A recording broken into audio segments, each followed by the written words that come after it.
c'est parti pour une nouvelle journée. Nous attaquons Doudou par la rizière. Par une rizière. Donc après être arrivé à Ubud, où hier on était Cuicoq de chez Cuicoq, on a été bien se reposer et maintenant on est reparti pour une journée d'excursion. Et là on arrive dans une magnifique rizière. I'm alive, she said at the top of her lungs. And I could cry, but I won't.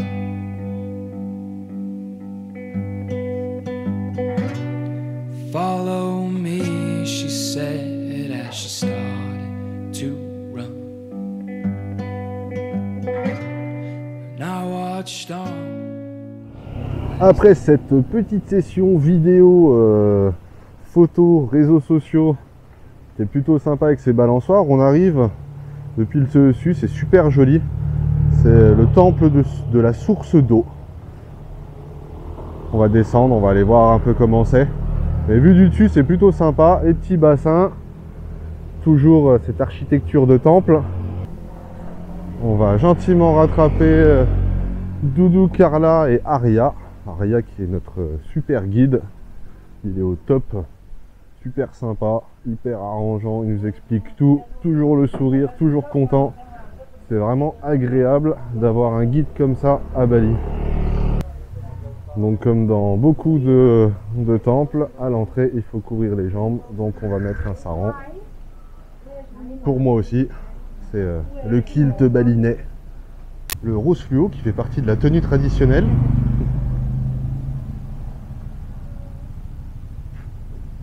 Donc là je ne sais pas si on voit bien. En fait il y a plusieurs bassins.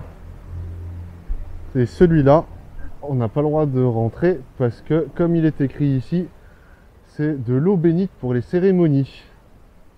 Donc ensuite on peut aller au bassin d'à côté où il y a déjà Doudou. Et là il y a écrit que c'est pour purifier les offrandes et pour laver le linge. Donc à droite.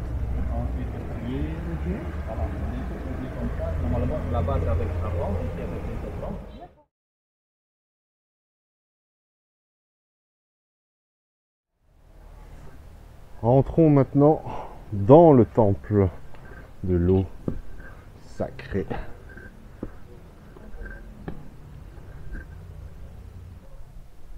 Toujours à gauche à l'entrée, la tour avec les gongs en bois. Donc juste pour l'info, c'est un temple qui date du XIe siècle.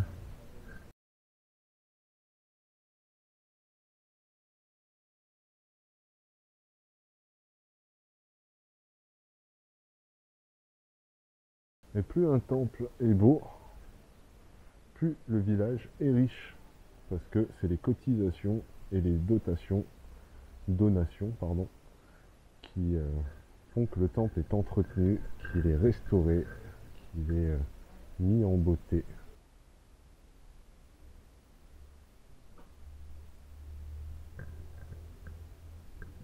Donc là, quand il y a des cérémonies, c'est ici qu'ils posent les offrandes. Et là, dans la petite cabane, c'est là qu'il y a l'équivalent du prêtre qui officie et qui surveille les offrandes. Voilà, dans ce village, dans ce temple, il y a également une piscine. Piscine avec les hommes à droite, les femmes à gauche. Donc c'est un peu l'équivalent de la piscine municipale. C'est pas très grand. Après la visite du temple, on va aller visiter un cimetière assez particulier ici. C'est le seul cimetière où les placentas des bébés sont pendus dans du style de noix de coco.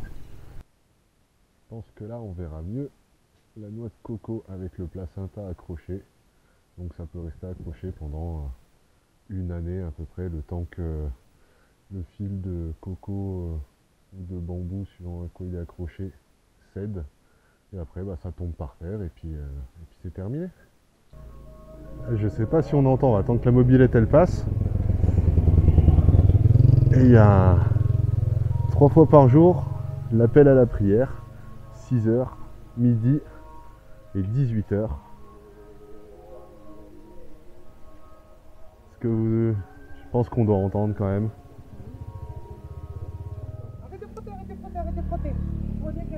Après le cimetière des Placentas, une vue spectaculaire, un volcan, tout ce qui est en noir qu'on voit, c'est des coulées de lave qui datent de 1926, où il est rentré en éruption. Donc un panorama splendide avec le deuxième volcan à droite et tout au fond le troisième, je ne sais pas si on le voit. Donc 3 volcans sur l'île de Bali et on a les 3 en ligne de vue.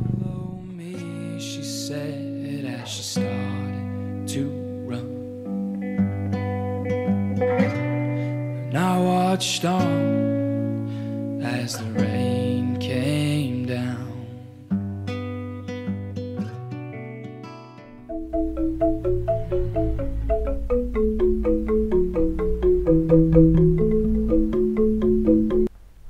On enchaîne la journée après cette vue magnifique sur le volcan par la visite d'une fabrique de café et plus particulièrement le Lewak Café.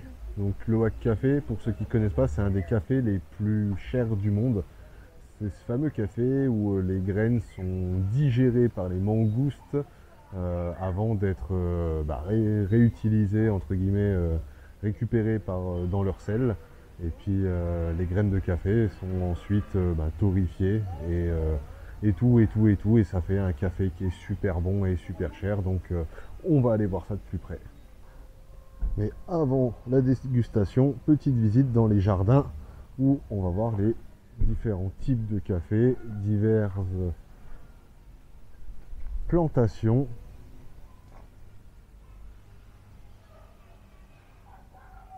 Le cacao, avec la fève de cacao là-haut, les bananes, les petites pineapple ananas, Arabica coffee, et j'en passe.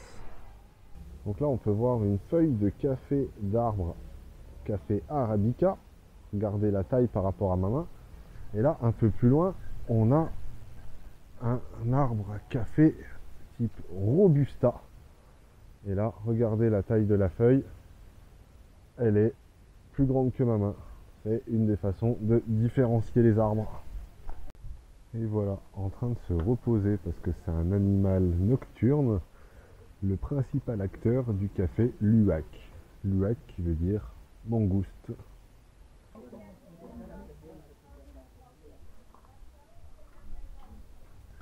Allez, grain de café en train de sécher.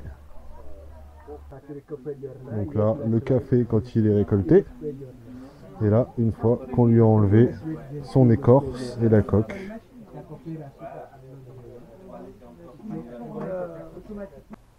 Voilà. Et là, dans la vitrine, c'est les grains de café qui ont été mangés par les mangoustes.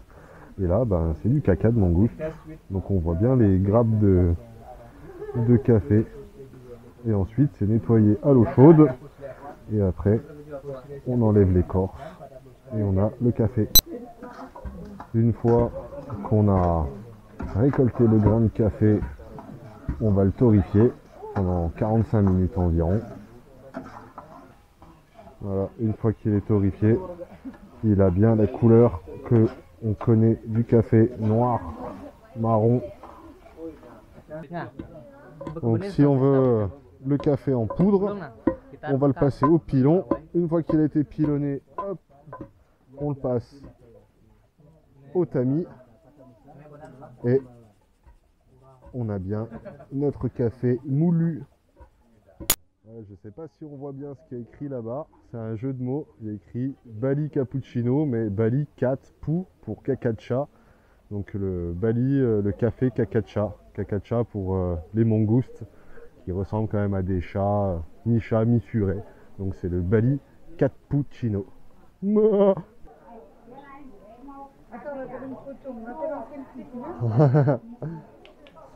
Doudou en photo avec le fabricant de café, le Luwak. Voici la petite bête qui sélectionne les meilleurs grains de café, les plus sucrés, et qui fait des cacas de café qu'on va acheter une blinde derrière. Voilà, après la dégustation, on se retrouve dans la boutique où on peut acheter le fameux café, le Luwak café qui est juste derrière moi. Donc on va en prendre parce que ici il n'est pas donné, mais alors en France c'est hors de prix, quoi. On ne pourrait pas se l'acheter. Donc là tu prends une boîte de 250 grammes, ça fait 1 100 000 roupies, il faut compter à peu près une dizaine d'euros pour 250 grammes. En France, il y a écrit de toute façon que c'est, comme je vais vous montrer sur l'image un peu humoristique, c'est plus cher que l'euro kilo, voilà, tout simplement. Et voilà, c'est avec plaisir que nous nous retrouvons ce soir au spectacle traditionnel de danse balinaise que nous attendons avec impatience. Suite au spectacle qu'on avait vu au mois de février au Sri Lanka, ça nous a vraiment donné envie de revenir voir ce spectacle. On va bien voir ce que ça donne. On se réjouit. Chut, plus de bruit, je crois que le spectacle va commencer. Je crois que ça va être long. 25 minutes après. Bon, alors là, on doit être à peu près à 40 minutes. Alors, ceux qui sont par terre, c'est censé être des singes. Ils font des bruits depuis le début. Le tout gros qui est tout au fond, il arrive et puis à chaque fois, il gueule. On comprend pas trop ce qui se passe. On ne sait pas trop qui est qui. Là, nous en sommes à bien 50 minutes de spectacle. Et puis là, on a un nouveau qui est arrivé. Je pense que c'est Paron. C'est celui qui est très très gentil. Et là, il vient de partir. Il y a les singes, ils se remettent en place. Puis, je sais pas. Voilà. Je crois qu'on arrive à la fin du spectacle. Il y a eu la bagarre finale. Une grosse cascade. Épée contre un bouquet de fleurs. Ça a tabassé sévère.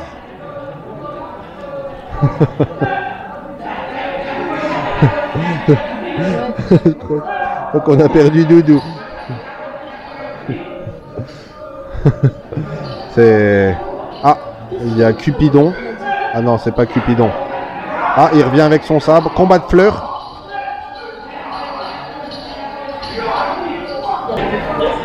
Ah, je crois que c'est terminé. Il y a tous les singes qui se lèvent. Enfin, les singes, c'est pas raciste. Ils sont en train de faire des rôles de singes, hein, je tiens à préciser. Ah, je crois qu'ils sont tous en train de partir. Ils ont pris le totem d'immunité. Tant attendu. Ah, c'est fini, les gens applaudissent, non? Ah, non, il y en a un qui a mal derrière. Donc là, il y a 2 enfants qui sont arrivés. Peut-être que c'est la morale de l'histoire. Ils vécurent heureux et eurent beaucoup d'enfants. Beaucoup d'enfants qui dansent. Donc le spectacle a l'air fini. Maintenant, il y a des gens qui vont faire des trucs avec du feu. Ils vont cracher du feu, ils vont marcher sur des braises de noix de coco. Là, il y a un monsieur qui est arrivé avec un balai avec une tête de cheval de bois au bout, qui est en train de casser toutes les flammes avec ses pieds.